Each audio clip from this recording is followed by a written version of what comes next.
السلام علیکم قاری صاحب محترمه خیر جوړې خیریت دی. قاری صاحب 14 اگست باره کې مې درنه پوښتنه کوله دا ماشومان دي دویمه درېیمه ورځ د دوی وایي چې یاره موږ له پونګي والا چې موږ یې ووهو نو قاري صاحب دې ورځو کې د 14 اګست ورځو کې دا پونګي وهل جایز دي که ناجایز دي؟ په دې راته لږ روشنۍ واچوئ جي. مننه، الله مو خوشحاله کړه.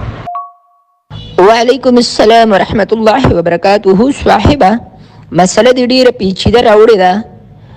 کو خیال وکړي نو قاضي اعظم بابا او هغه مسلمانانو چې کوم دا ملک آزاد کړی نو هغې سپترخ کې پونګې نه ونیولې او نه قاضي اعظم بابا ځان له چین نه غټ پونګې اغوستې و په او ریزان یې چوټي کړي. نه، دا ملک ډېر په قربانیانو سره په وجود کې راغلی دی او ډېرې قربانیانې ورکړي دي نو دا ملک جوړ شوی دی.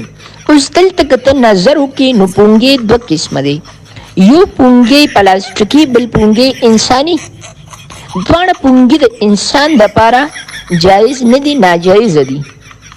پونګې پلاستیکي تعریف څه دارنګې دی چې دا اوس په دې ورځو کې کم دا پونګې روتې دي نو د دې انسان کې یو داسې یو چینجی چې هغه ته د طب په نظر کې چینجی ګړونجیه ویلی شي.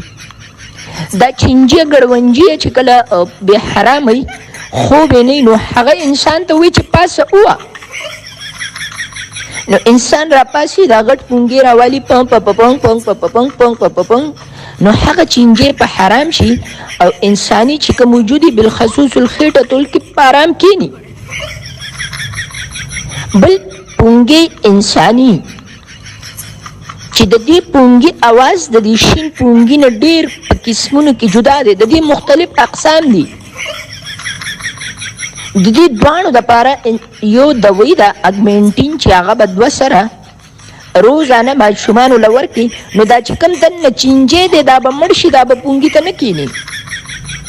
کوشش وکړه صاحبه چې ماشومانو له یو سر ورکوي او خپل هم یو سر ته وخوره، ځکه چې تا د پونګي دپاره ما ته میسیج کولو نو تا کې هم دغه چینجی ګړونجي شته. جزاک الله. کوشش وکړه چې دغه ټول غټان هم یو سر وخورئ. جزاک الله. ذاکر رحمان یم، ټول عمر ګرو ته د زړه د کومې نه 14 اګست ډېر مبارک شه.